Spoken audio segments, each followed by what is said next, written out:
What's up, guys? So welcome today on the podcast. This will be a Rules for Jiu-Jitsu number 8. We're going to get into an idea that will be helpful to the older guys and women on the podcast, but also some of the younger people too, because you might be like me, and you might start young and then you start to eventually work up in age, and just some ideas to consider. You could take this and also adjust it to other sort of aspects of your life, but we're focused on age primarily for today. And so we'll jump into it in a second. Big thanks to our sponsor, Charlotte's Web, for helping make the podcast happen. You can check them out at charlottesweb.com. Promo code is JiuJitsu20 for 20% off the order. Again, I'm a big fan of the products. If you've never tried CBD before, I'm sure you've probably heard plenty about it. Everybody talks about it. And it's an unregulated business, so there's a million companies out there. Charlotte's Web stuff is third-party tested, so all the stuff that's in there is what's actually in there. There's actually been some studies done, and this is sort of remember this stuff off the cuff, where they've done studies to show that a lot of CBD stuff, and I was actually talking to a friend of mine. She works in Lexington. Mm-hmm. She actually works for a competitor of Charlotte's Web, but she she does that stuff. And she was talking about, there's all kinds of basically bad CBD out there where people are just putting stuff in there. You don't know what it is. Her stuff's not like that, of course. But we were just talking about it. Mm-hmm. I just thought that was interesting. But again, if you've never tried it before, I encourage you to go to their website, charlottesweb.com, and sort of try something out. Again, my thing that I take most of the time is the tincture or the gummies. But again, pick out one of their products and try it out for a month and see what it does for you. Again, it can be really useful for managing just everyday levels of stress. It can also be really useful for dealing with sports-induced inflammation, things like that. Which again, if you're training a lot and you're doing like most of us, where we're all trying to get after it every day and push ourselves, be more productive, and do all this different stuff, we're all probably dealing with a little bit of that. So again, it's a useful product for that, and it's been a big help with my sort of everyday routine. So again, I would encourage you to check it out. Also, thanks to our sponsor, Epic Roll. EpicRollBJJ.com. Promo code is Jiu-Jitsu for 15% off the order. We're both wearing Epic Roll t-shirts right now. What does mine say? Jiu-Jitsu, because nothing else really matters or makes sense anymore. This was my favorite shirt when we when the Corona lockdowns were going on, mm-hmm. and I felt like we were living in topsy-turvy land. Yeah, I was like, Jiu-Jitsu, because it's the only thing that makes any sense anymore. I've got the sushi one. I don't know if you can see it. Yep, I love this one. But again, if you guys are interested in any gear, gis, rash guards, anything like that, jiu-jitsu related, check out Matt's stuff. He has a lot of cool designs, high quality stuff.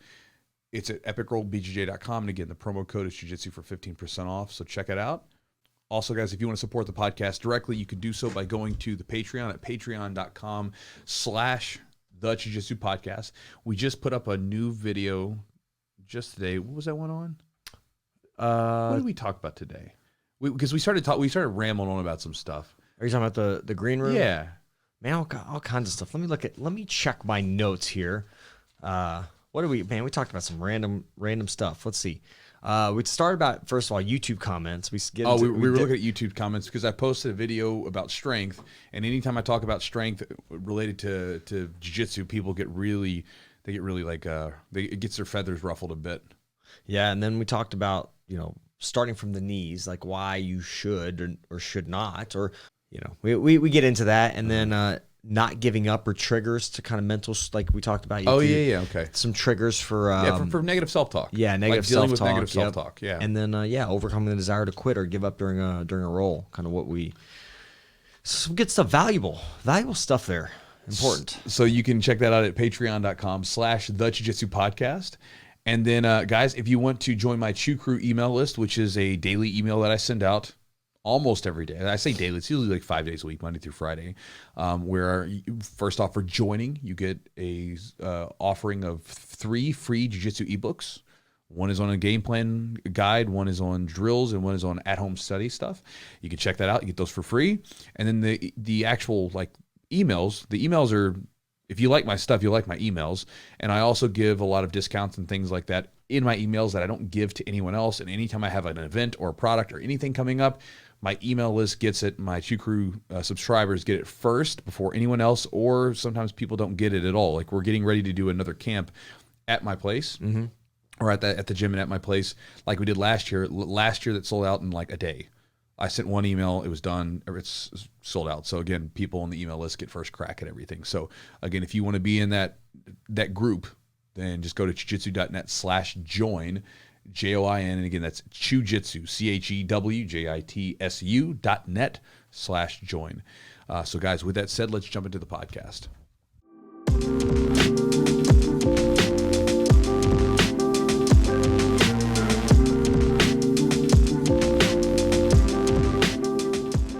All right, guys. So another rules for jiu-jitsu idea. This is going to be based off of a couple questions that I've been getting from some older guys, mostly black belts. But the rule for today is that age isn't just a number. You'll see what I get into this in a second. So check it out. Like recently, I've had a lot of black belts, and by a lot I mean like a handful, just within the last week or two, message me, and they're all in this sort of same predicament. This same sort of mental conundrum where basically they were, young, snappy guys back when they were younger. They got into jiu-jitsu when they were in their like late teens, early 20s, training their tails off. They were coming up the ranks and got their black belt when they were relatively young. And then now they're getting to a point where they don't do jiu-jitsu full time. Because it never was their thing. Some of them own businesses. Some of them are police officers. Some of them just doing different stuff. They've got families. They've got other responsibilities. And they're able to make it into the gym 3 times a week, which is a respectable amount, right? But the issue that they're all running into is that, man, they're going up against these tough purple belts. And the purple belts, in some cases, are beating them. Now, it's not necessarily that the purple belts are just trashing them, but they've got these young purple belts that are younger, more youthful, that are training 5, 6, 7 days a week, and they're coming at them. And this is in the gym and in competition. Mm-hmm. One of the guys sent me a match of his, and he competed against a purple belt, and he was over in, I believe he's somewhere over in Eastern Europe, and he went against a purple belt in a competition, and he lost a close match, right? And he was like, he's fine with it, but his curiosity was like, do legit black belts lose to purple belts, right? Does it happen? And, the other guy that I'm thinking about just offhand, he was sending me a message, and he was basically saying, like, almost feels like sometimes he doesn't want to go into the gym because he feels frustrated by the fact that he's getting beaten in some cases by these younger guys. And he's like, man, I don't even feel like I'm a real black belt. I want to take this damn thing off. And so I bring this up because every one of us is going to be there at some point. We might be able to put it off for a little bit longer, but you're going to be there at some point. People like me that train full time, I'm, able to slow this process down a little bit, but nonetheless, I still feel its effects. I'm 37 now, and my ability to train enough to keep up with some of my younger, like guys that are like thinking about competing, it's very difficult. Like I have some guys in the gym right now that it takes a lot out of me to put it on them. Like after I'm done, I have to take a rest round afterwards. I'm so darn tired, right? I'm like 37. I'm like almost 40, right? Like, I mean, it doesn't seem like a big deal, but it's crazy when you think about it. Like, it's crazy thinking about being 40 when I think about what 40-year-olds did when I was younger, right? And then it's hard because as our idea, our mind gets wrapped around who we were at some point. We get wrapped around, oh man, I used to be that black belt that was beating everybody. I was training like 6 days a week, twice a day, like 3 times a week, and all this stuff. And then all of a sudden you're having to give way to this new older version of yourself, which isn't so resilient, can't train as much, gets beat, has way more responsibilities, can't just eat, breathe, and sleep jiu-jitsu. And it's tough. Yeah. And it's tough.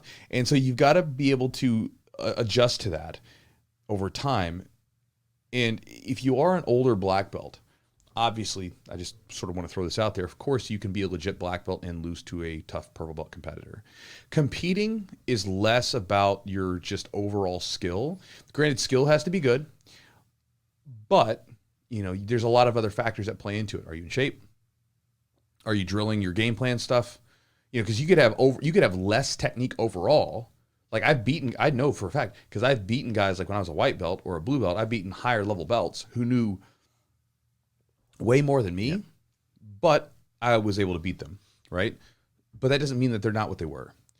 And so I think it's just one of those things where you have to sort of wrap your head around this, and you've got to make room for that new person that you're becoming. But with it, age isn't just a number. You can't out-technique your way out of it, right? People say technique is king. To a degree it is, but your body is a huge part of it. And when you're rolling is a sport. Even if you're doing jiu-jitsu for a self-defense thing, rolling is a sport. And so in any sport, athleticism, youth, strength, speed, all those things come into play. And this is why a 65-year-old black belt who maybe did all kinds of great stuff in his heyday is not going to beat a 20-year-old black belt.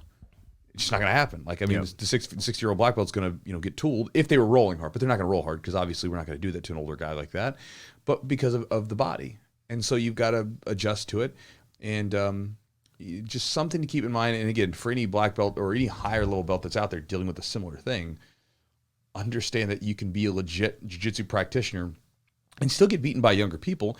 It's just the nature of the beast. You can still understand the fundamentals. You can still, be as driven and dedicated as you've always been, but you're just going to be in a different class, so to speak, with your speed, athleticism, and body. And this is why we have masters divisions and things like that.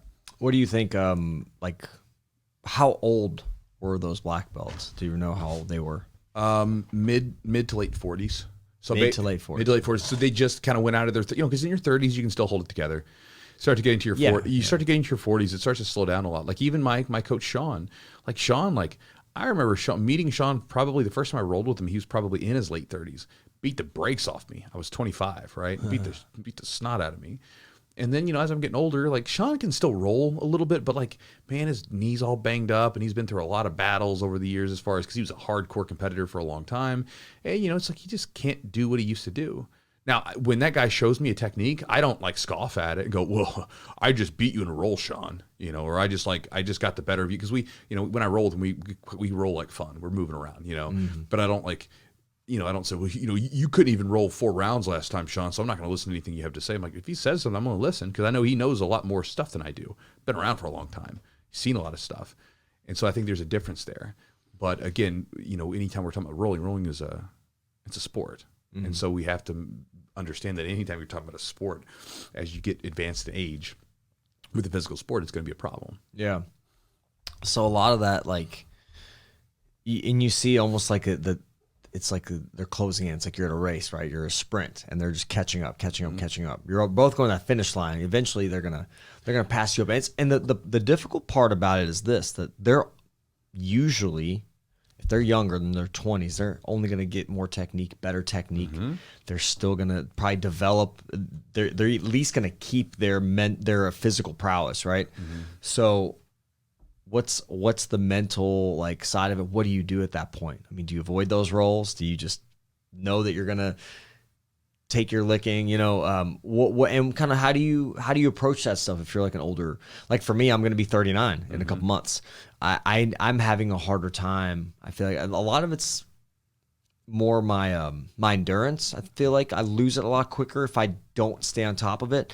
I still feel pretty good. I definitely don't train. I don't roll as hard like every round. Mm-hmm. Like I will turn it on if somebody's like really coming at me, but I usually have like a pretty relaxed pace. So let's talk about these like older black belts. Like what how do you approach those type of rolls? Like what do you do? Well, first off, you just have to be like, you have to re-humble yourself. Again, this is an issue, right? Because it's like if you're getting like I like sometimes like there's days where I'll go into the gym and some of the big strong guys, they'll get the better of me. I don't want to stop doing it just because it happened. It's going to happen sometimes. Some days I'm just a little off and they're on and they're catching up, right? For me, I don't think of it as like a race to the finish line. I think of it almost like as if like maybe you want to think of it as like a graph going up, showing the skill and ability. Yeah. And then what ends up happening is ours is up here, theirs starts climbing, and as theirs starts climbing, ours starts descending downward. Yeah. Because eventually you're in essentially a slow state of decay.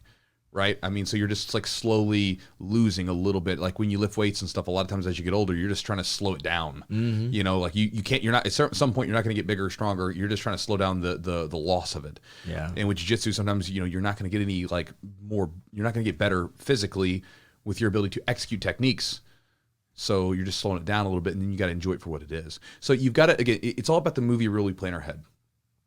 It's fine to play one in the head, but you have to make room when a new scene comes in, right? Because like if say you get beat by some person and you're having trouble adapting because you are getting older, you hanging on to an idea of what you were like when you were 25 isn't really going to help you anymore when you're 40 or 45 or whatever. Like you can't train the same way. It is what it is. You've got to adjust, and trying to hold on to that rigidly is going to be a problem. I think that's the first thing. And again, this goes back to jiu-jitsu. You've got to humble yourself. We say it all the time, but then when we're in those situations, it's hard. Yep. It's hard. Like, I'm a black belt. I shouldn't be losing to a purple belt. I used to be able to beat this purple belt. Now he's beating me or something, whatever. just like you just have to humble yourself. You wouldn't tell some other person, if you were on the outside, you wouldn't tell them to quit or get upset about it. You'd be like, oh man, it happens sometimes. It is what it is. We just have to take our own medicine.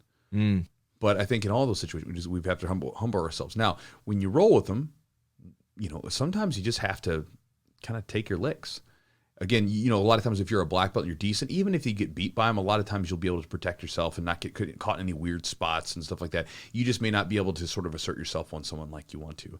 Like, for instance, when I roll sometimes with Brandon, the big wrestler at the gym, like sometimes he's moving all over the place and, he'll pass my guard and stuff like that. And I'm just like, all right, well, I'm not going to try to fight him too hard because I don't want to gas out. So I'll ball up and defend myself because I know, like with my defense, he's not going to submit me, right? Not yet anyway.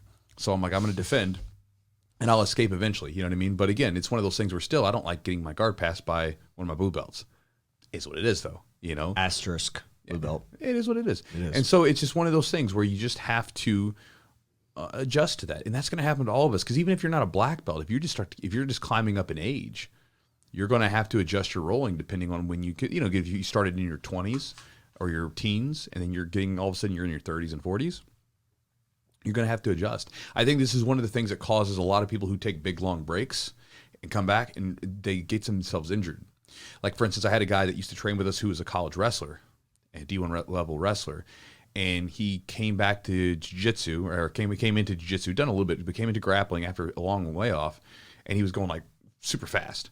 He'd always run into injuries. Like, what's because you're trying to be the guy that you used to be. Right, mentally you feel like the same person, but physically you're not. Right, and I think that's one of the cool things about jiu-jitsu is it does keep us in touch with who we're becoming physically. Because you think about like the guy who was a badass in high school or something or college, and he thinks he's like still there, and mentally because his body hasn't been updated. With he hasn't had an update on his software, so to speak, or his hardware. Hardware, yeah. Software is still the same. Software, hardware, yeah. So software, is it's not synced up with your hardware, and so when you roll though, you get a quick sync up. Oh crap! Like I'm exhausted. I can't do. It's like for instance when we came back from the lockdown, you felt like the same person. You didn't feel any different. You start rolling, you're like, whoa, I'm exhausted. And then the next morning, you're like, I feel like I hit by a truck. It's like I remember coming back, and I was like, do the move, do the thing, move, and I'm like, nope. Or it's like, oh, this is like taking me a second or two, and that doesn't work. If you're going to get somebody that's coming after you and you're just really late to respond, your timing's off. I think it's one of the big things, developing your timing. Well, timing's one of the first things to go. Yeah. Well, maintaining it, doing something consistently, that's how you maintain it. So like the question that some of those guys asked you, and primarily kind of what we're getting at is, what does it mean to be a legit black belt? What is a legit black belt? And now if we base it off of purely like performance, rolling, submissions, competitions, whatever, well, that's a different story. But a legit black belt is different for some reasons that you've mentioned before. And one of them is like, I think that you have to be a good leader. That's part of being a legit black belt. I think. Well, and you can explain what you see, like, when you're promoting someone, we've talked about it before, but it'd be nice to kind of hear again, like what you're thinking of, because you're not going to give them a black belt and then take it away. You know what I mean? Like, oh, here's your black belt. I'm going to demote you now to brown because you're getting crushed by purple belts. So what is that to you? Like, in your opinion, when you promote somebody, put somebody on that wall, you're looking at for some qualities. Let's talk about legit black belt? Yeah, legit. And it could be even, I mean, you've promoted people that are older, right? We've got some guys that are older. They promoted late 30s. A lot of us, some 40s. So yeah. Well, so I think that every person is has a situation going on, and you have to take that person's situation into account. If I've got let's say for instance, if I've got we promoted a woman who's like in her 50s to blue belt, right? Blue belt, right? Okay. Well, I didn't promote her just because she was trashing all the white belts. She's 50. She's a 50-year-old woman. She's still tough. She's an old judo lady. She's tough as nails. But at the same time, she's 50, right? And whether you're a 50-year-old male or female, it's not going to matter. It's going to be tough. But she put in her time. She knew she was moving well, and she was improving, and she was able to execute techniques that she should be able to do as a blue belt. And she's demonstrates good behavior, good attitude around the mat. You know, like she's a good person with mat. Like I've never seen her once get mean or anything like that. She's even competed a bit and did well in competitions, right? So yeah, promoted her. A black belt, right? So again, similar thing. You know, first off, there's very much a attitudinal component. If I don't think you're a good person, I don't want nothing to do with you as a black belt, because as a black belt, you're going to be a leader. People are going to look at you. This actually, for me, this starts at purple belt. Like if you get a purple belt from me, like that's already kind of on the thing, because if I even detect a little bit of like scuzziness, granted, some people can hide it better than others, but if I detect any scuzziness from you, I'm not promoting you. Well, let me stop you there. So if you do detect that, usually you're not like, I'm not promoting you, but you do give people kind of a way to right the ship, right? Well, sure. You give them you maybe have a conversation, or what do you do? So let's start there first, because that's kind of that path to black belt. It starts, very early on. So they're on the verge of that blue to that purple, and then maybe they're not of what you feel is maybe physically or skill wise they're there, but in some other aspects they're not. If it's an attitudinal thing where it's like something with their behavior type thing, I'll tell them what's going on. Like, and for you guys I'm not trying to be a school teacher, but like for instance, if I have someone on the mat that's being disrespectful to their training partners, that's being disrespectful to other coaches. How so? What's an example? I've had people show up late for every class. They just show up just to roll. I'm like, no, you get off the mat. Like, you're never there. Like, you're just going to show up whenever you want to. Like, that's not how this works. Like, that's incredibly rude to the coach, because that's basically saying, I don't need your stuff. I'm good. Whatever. So it's rude to those coaches. Now, there's some people that have reasons as to why they're late sometimes. People have like conference calls or family stuff. It happens, right? But I'm talking about someone that's like all the time, or they're not respectful. I've seen guys like, this is something I did and I don't want anybody else to do it. I've seen guys get off the mat and smack the mat and get angry, right? Okay, if you leave the mat angry because someone got the better of you, it's incredibly rude to your training partners. Like, why are you so good that you don't deserve to get beat? So you deserve to beat everybody else, but they don't. But that's ridiculous, right? You got to be in control of your mind. You've got to be in control of your mindset. I think, again, we're doing a martial art, and I think there's still some of that where we're trying to develop a better, stronger version of ourselves throughout the process. So if you're losing control of yourself, that's a bad thing. That's a sign of something going on. And so there's different stuff like that, right? Then I'll just give them the update. I'll tell them, like, hey, you got to correct this. You got to like change this. You got to be mindful of this. You shouldn't be doing these things. And that's not behavior I'm going to reward. I don't care how good you are at jiu-jitsu, how much you're able to beat people. If you're an asshole to your training partners, I don't really want anything to do with you, because it becomes a cancer in the gym, and you get people like, I've had people like do locker room talk where they'd be talking about, I've submitted so-and-so, talking about who they submitted. I'm like, bro, this is not how this works. Like, don't talk about it, because if you talk about it, then it creates a weird thing where I can't roll with you in a manner that that helps me overall. It's basically going to be a fight, because I don't want to lose to you because you talk. Yeah. And so that creates a bad thing in the atmosphere. The idea is that we want to be able to essentially roll with each other, and if one of us gets each other, we're picking the other person back up. Like, all right, let's get back to it. Let's sharpen each other back up. Not I'm going to talk about it afterwards. And so those are some examples. And so if any of that kind of stuff or other stuff's going on, that has to be checked early. I'll give someone a blue belt if they're still a little weird, but I won't give them a purple belt, because purple belt to me is where you really start to get to that point where people look up to you in a big way. Blue belt's kind of like, you're still kind of a beginner. You just got past white belt. Purple belt, ooh, like you're a purple belt. That's a big deal. So that has to be in place. And then from there, there's usually by black belt, there's typically a style component to it where that person has a very distinct style where I could probably close my eyes and roll with that person, and I would know exactly who I was rolling with based upon what they're doing. Like, this is what you've developed. You've developed this whole sequence, this whole system of techniques and everything else. Very good, right? And that's something that they can pass down. Because again, ultimately, I think it's not about jiu-jitsu, at least in my version of it. I don't want you to be an automaton. I don't want you to be like a mini Chewy. I don't want you to just regurgitate these 500 techniques in a big test and say, here you go. I want you to go into this thing and discover what works best for you and what you can use the best, and then bring that back, because then we can all benefit from that.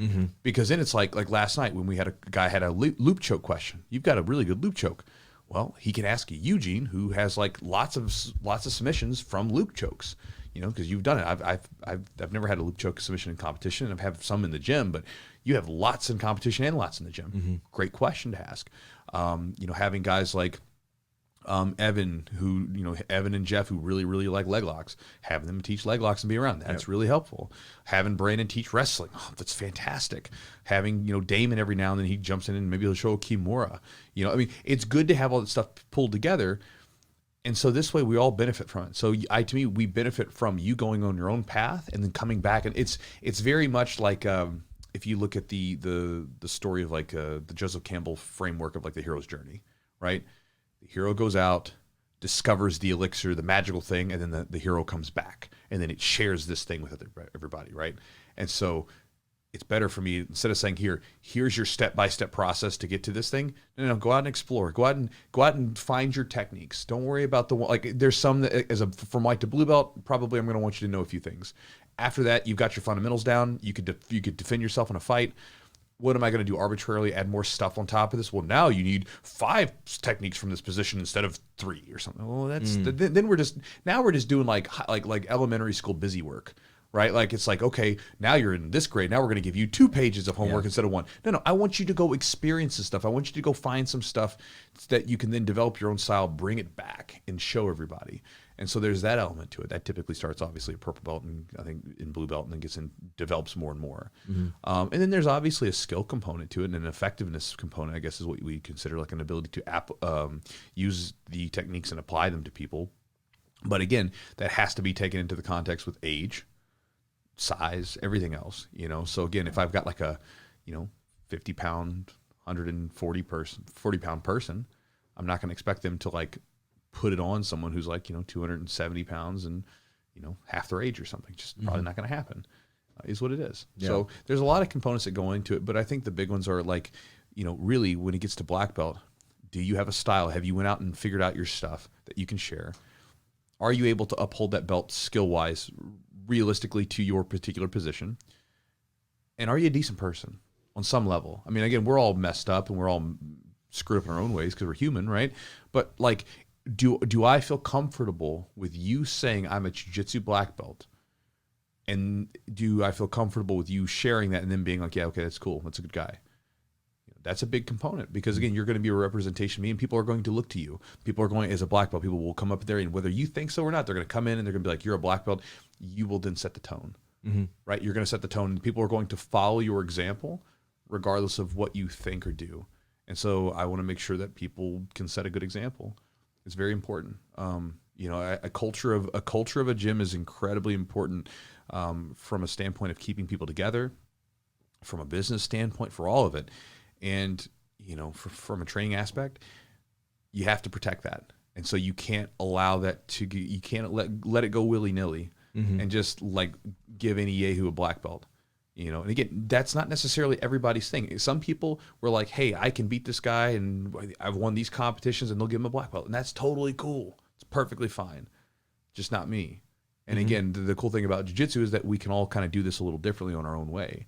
And so I think the other thing that you had mentioned is you want someone to be not just one-dimensional too. Like all the black belts have their style, but they also are good at every position or from like, you know, bottom or top kind of thing. And I think that's also important because if you are so one-dimensional and somebody takes you out of that one dimension, puts you somewhere else, and you're like a fish out of water, then you're in trouble. So I think like that allows people to, you know, when you tell them that or that's an expectation, it forces people to kind of get more well-rounded and get a little better just in all angles. Well, sure. Like one of the black belts that I promoted, Jeff, one of his sore areas was his bottom game. It's like one of his best.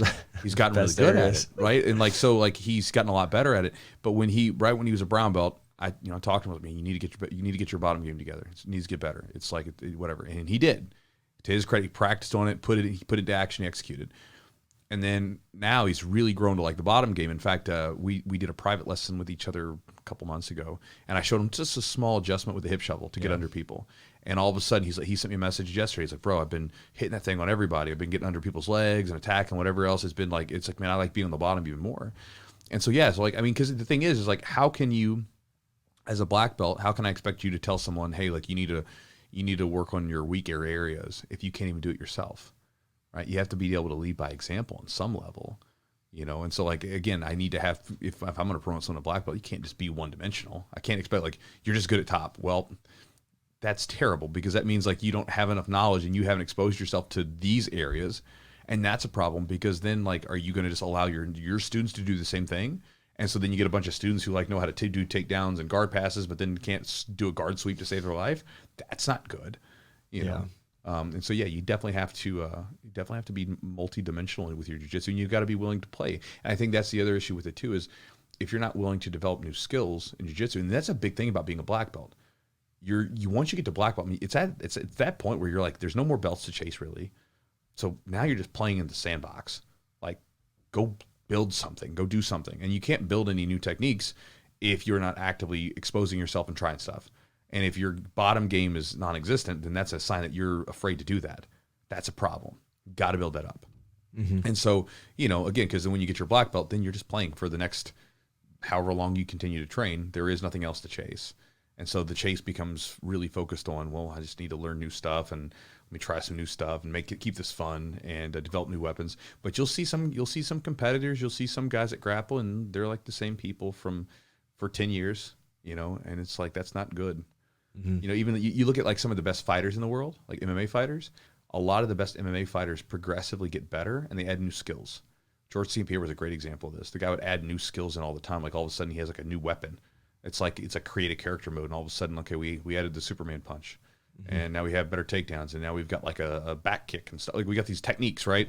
Like these weren't always there. He developed them. That's a good sign. Cause he's like from what I gather, you know, I don't really know the guy, but the guy seems like he's a consummate just martial artist. He wants to try stuff, wants to learn new stuff, right? And so that finds its way into his fighting back in the day. I saw him like, you know, he's practicing gymnastics, mm-hmm. like doing backflips, practicing backflips.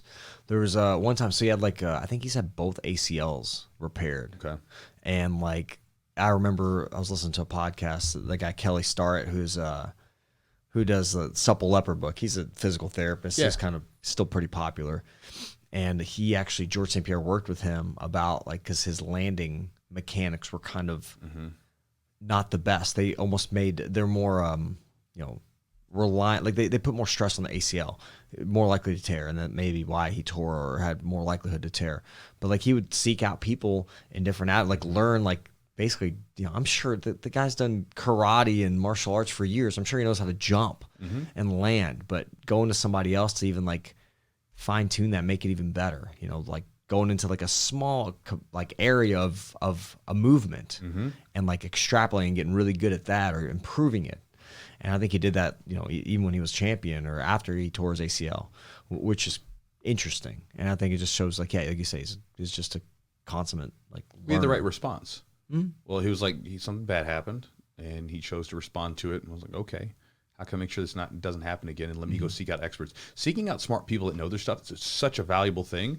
Some people look at that sometimes as kind of expensive, you know, but it's such good money well spent, bro. Surgeries aren't cheap either. Well, I mean, but it's after the surgeries, the time out, the mental like anguish and everything else. Yeah. It's like, you know, for instance, with like, I was talking to someone about this the other day, like the dieting thing.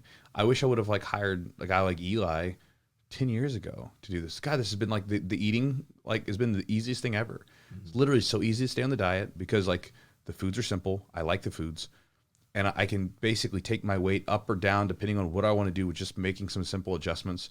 And like one of the guys in the gym who's also on his diet plan mm-hmm. as well, he's lost like 15 pounds and he goes, I'm not hungry at all. He's like, I'm literally having trouble eating all the food he wants me to eat because he's making you eat very specific foods. And your calories, and it's an easy. You're eating a lot of like single ingredient, like voluminous foods, and it's easy. It's like I wish I would have done that. I wish I would have hired someone to do that for me sooner. Because I'll hire someone for all this other stuff, you know, jiu-jitsu for business and everything else. Why wouldn't I do that? Mm-hmm. So, you know, I think that like as I get older, I realize the efficiency of like finding people that know their stuff and either hiring them to do it or hiring them to sort of give me a plan. Mm-hmm. You know, and so that makes sense. So what was your response, by the way, going back to it, like when those black belts, you had a distinct response to one of them, right? So yeah, one of the guys, and he's a good buddy of mine. I like him. So you responded to him. So yeah, so basically, I was asking him like, do you, because he said it was getting really hard to train, and he's just like, he's like, people always say enjoy the journey, but it's hard with, this black belt, so he's like, he's figured stepping away, is better sometimes than looking like a shitty black belt on the mat, is what he thought, and stepping away how? Just not training. He goes, I don't want to not represent this black belt. And here's another thing too. This is important. One of the other issues that we have with sometimes black belts and higher level belts is that we have it's a deep seated sort of view that's idealized that comes from who we used to be. So for instance, when I was a white belt and I came into the gym, I was taught from a purple belt, right? And that purple belt beat the brakes off me, and he was so good he might as well have been like a jiu-jitsu god. Well, when I got my purple belt, I was like, I'm not that guy. I'm not at that skill level. What's going on, right? Now, I still think I was promoted a little too quickly, but nonetheless, competitively, if I was to be transported back and go with him, I could have competed with him. It would have been a good scrap. I still think he would have beat me as a purple belt, but I think it could have been a good scrap. I was that person, but because it was like, for instance, when we're kids and we look up to adults, and adults look like they have everything going for them and they know what they're doing. And then we become adults and we're like, oh, wait a second, I'm an adult. Like, I think Joe Rogan has a good bit about it. He says, like, you realize you're an adult when you go to the supermarket and the kid goes, do you want paper or plastic, sir? Whoa, sir. Like, I'm an adult. Holy shit. Like, sir. I don't have anything figured out like I thought I was supposed to, right? And so we get to these ranks and we think that we're like, somehow this door was supposed to unlock for us, and we're like, it's not there.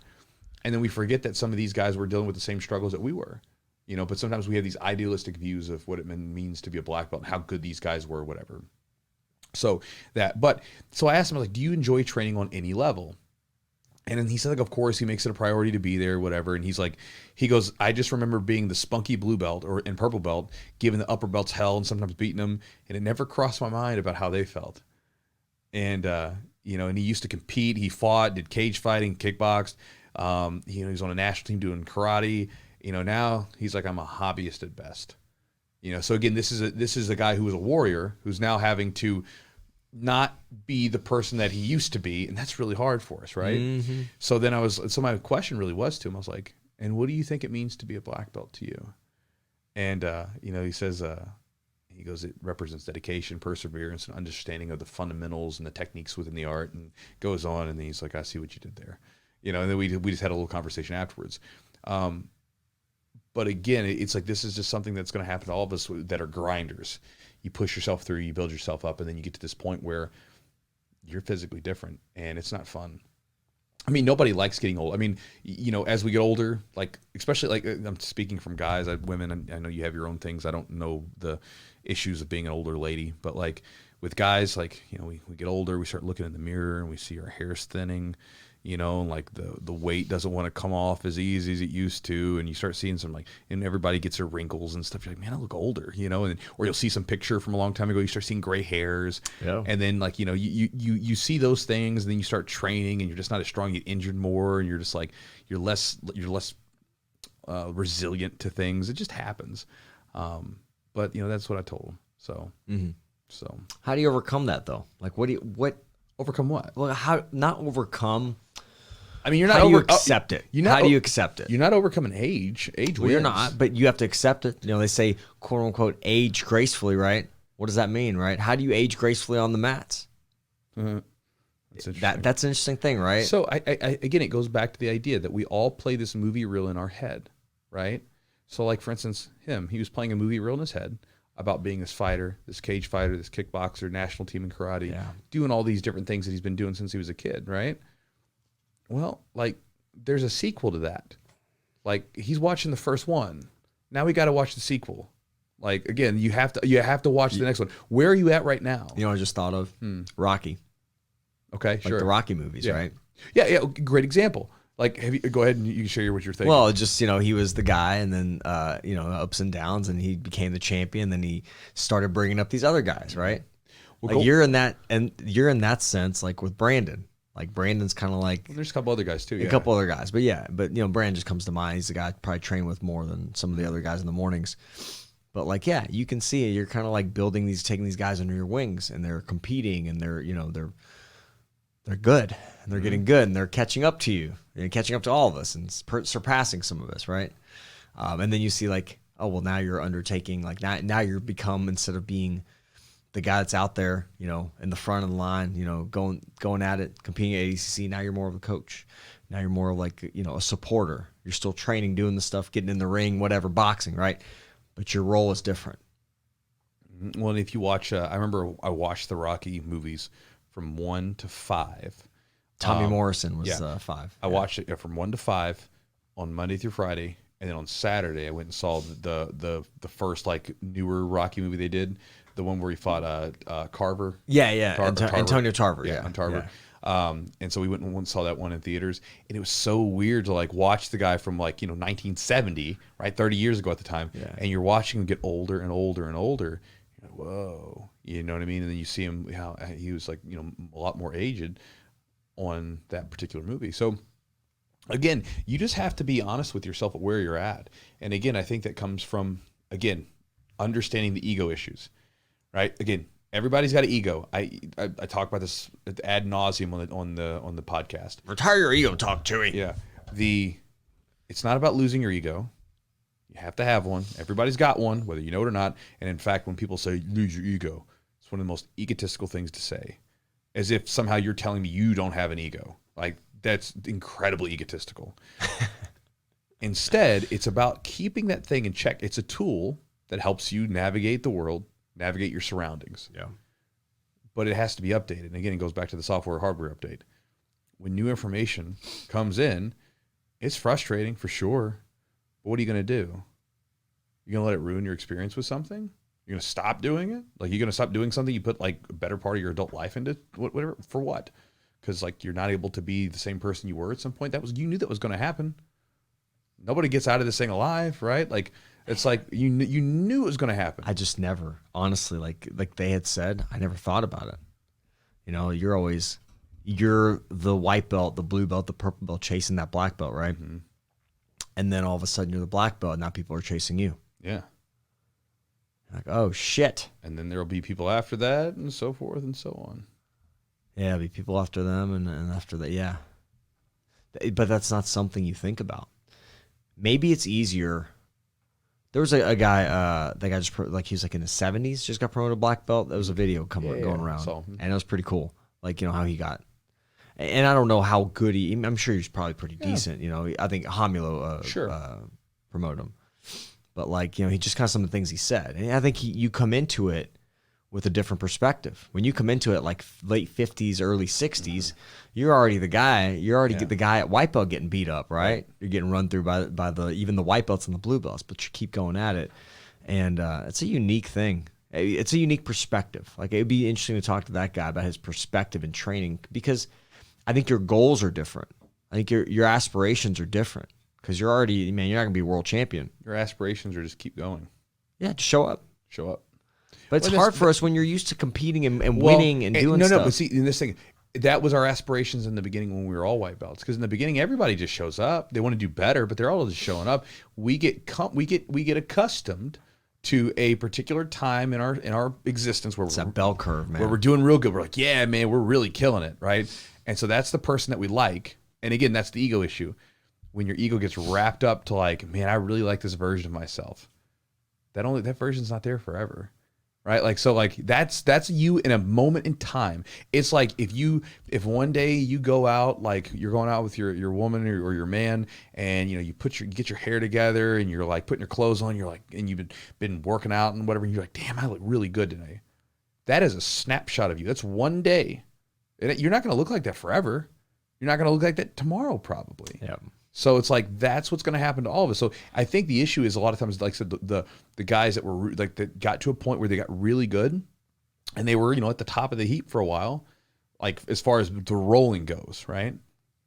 You're going to come down from that, and that's okay. It doesn't mean it's a bad thing. I mean, look at some of the guys that are out there, like that have been around for a long time, like Fabio Gurgel, or you have. Jacare, the older Jacare, and some of these older guys that have been around that have been teaching people for a long time and teach like some really good competitors. Yeah.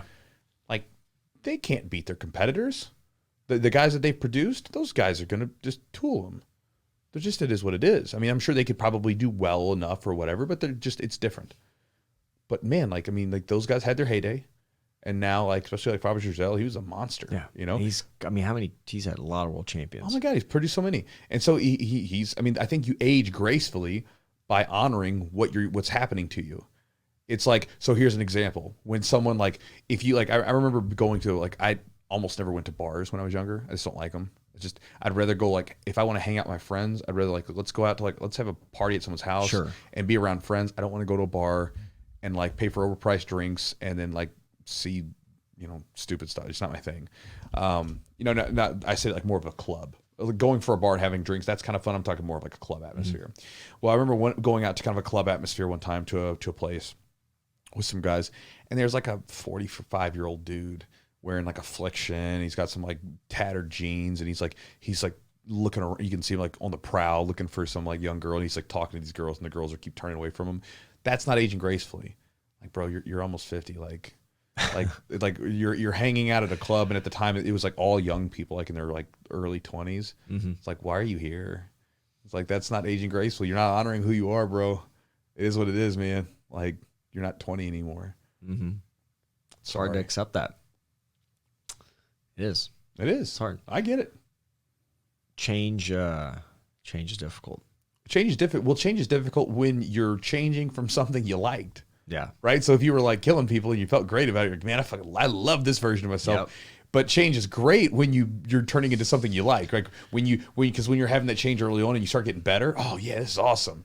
You know. But when you're changing, and even though you're training, you're still kind of getting a little bit worse, or people are getting past you, and there's nothing you can do about it. That's not so fun. Or you're not progressing as quickly, and they're progressing a lot faster. And usually that's what happens. You know, especially when they're putting, you know, they're covering a lot of ground. It's like, oh, they're young. Maybe responsibilities are much less than you have. Not guarantee they're much less, right? And so like, and think about where your brain goes. Even if you like, I used to leave jiu-jitsu and I'll think about jiu-jitsu like all day, like all the time. Like videos, I would be taking notes, and I still do like that. And I have to block time to like study some you know, instructionals and stuff. But like when I leave jiu-jitsu, like I'm on it maybe like on the way home. But once I get home, if there's something's kind of irking me, or I might think about it, but when I'm home, man, I'm like, I gotta put the kids to bed. I gotta eat. Kids, I gotta do you got this. wife, you got taxes, you got I mean, like, you know, it's things. It's so funny, all the like the old domestic stuff that we get to. You know, you're like, okay, I need to research this stuff on my retirement fund, and you know, look at how the this particular thing's going, and man, those damn taxes, I gotta go get this bill sent to the accountant, and there's all kinds of stuff that you have to focus on. That like when you're early 20s, like nothing. Yeah. All you do is just train. Just train or do whatever it is that you want to do. Or you train a lot more. Like you have a lot less to think about. You don't have to think about, if you're not married or have kids, like you don't only think about other people. Like you think about yourself, really. You're just getting to the gym. I'm worried about getting to the gym, learning this move. And so yeah, I think it's like, you know, the body doesn't quite respond. The mind isn't quite as focused on that. You just got a lot more going on. Yeah. You know, it is what it is. Yeah. You know, it's like, I mean, again, if you've been living on the earth for 40 plus years, you've probably acquired some different stuff that requires your attention. Maintenance. Yeah. You know, and so like you can't just like train all day and not take naps in the middle of the day and do nothing else. Because I mean, there was times where I remember even when I was going to school when I was younger, you know, I'd get done with class, and as soon as I was done with class, I'd take a nap, get up. You know, or if I went to work, I usually worked in the early afternoon, morning and afternoon. I'd get done, go home, take a nap, eat a little food, get ready, maybe play some video games, go train, come home, you know, stay up late and doing stuff, you know, and then, I mean, it was such an easy existence. Now it's like, man, I got a lot of stuff going on. Can't just focus on just training. Like training's fun. I train a lot more than most people, but at the same time, I've got a lot of stuff going on. Yeah. Like today on like Wednesdays, I'm usually pretty busy. So after training, it was like, usually I hang out for a while and talk. I was like, all right, guys, I gotta go. I got stuff to do. I got to run home and got to get some stuff ready for traveling because we're going to go see Grandma. And Jess is going to pick up a saddle. Take care of the horse. I think that this will probably end up being my saddle, I guess, if I use it. And then we got to go here. And then as soon as I'm done here, I got to go do some stuff because we're going to have a cookout on after Memorial Day. I've got a lot of stuff going on. Like, I didn't have any of that stuff going on when I was 24, 25. You didn't think about anybody else or anything else except really jiu-jitsu. I mean, because... think about competition as well. Like if you got competitions coming up, well, you're thinking on that. You had MMA fights coming up too, right? So your butt is in the gym because you better be, or you're gonna get hurt. You know, you get hurt. You better be in there training, getting ready. You know, it's not a joke. But yeah, I don't know. It is still fun though. It's still so much fun. Like even as an older grappler, I'd say I'm almost 39. You got buddies that you started with. You're still there. You guys are still there, and obviously the crowd has thinned quite a bit, but you still see those guys, and you get to train together. And I think that's one of the most enjoyable things. Like when you're rolling with a black belt, I mean, pressure's really off because now nobody's really chasing you. You guys are on the same level. You're trying to. I mean, you still have people in the gym. Like I like to. I have fun rolling with you because I know usually I get worked, but if I can make you work, if I can make you, I enjoy those roles. I do enjoy those roles. I don't see them as like, oh God, I gotta get chewy, because I know what I'm in for. And rolling like with Adam, I enjoy rolling with Adam, just because we've trained together for so long. It's just something comforting in some ways.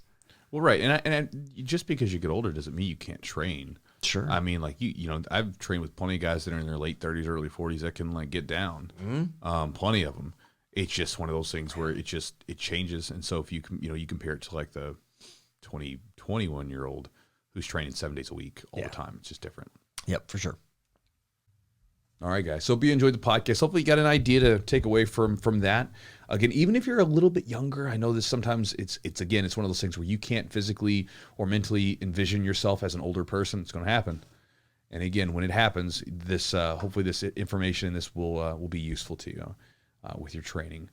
But again, thanks to our sponsors for helping make the podcast happen. charlottesweb.com. Promo code is JiuJitsu 20 for 20% off. Again, if you've never tried CBD before, I encourage you, if you would like something to help with management of daily stress, or if you'd like to have something to help with the management of sports-induced inflammation, meaning like the stuff that comes from all the training that we do, then it's a really cool product to have into the mix, especially for recovery's sake.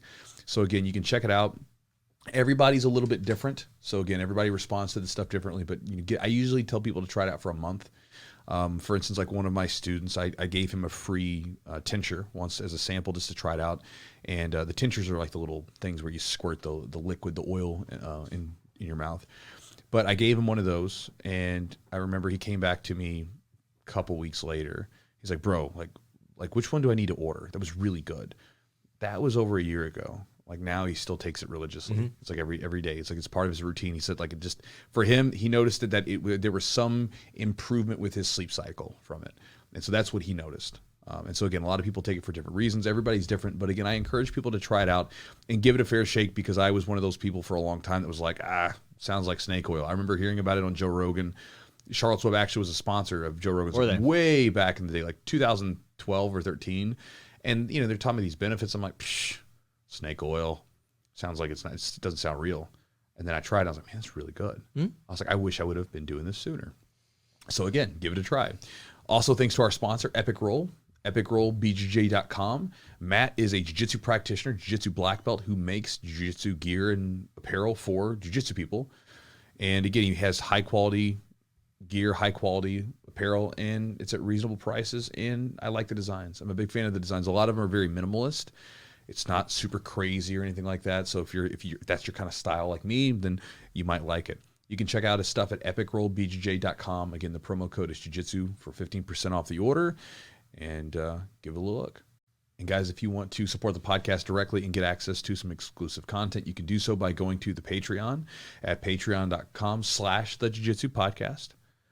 And if you would like to join my Chew Crew email list and get access to my daily email plus 3 free ebooks that come with the sign up, you can go to Chewjitsu. Why can't I say that today? Chewjitsu.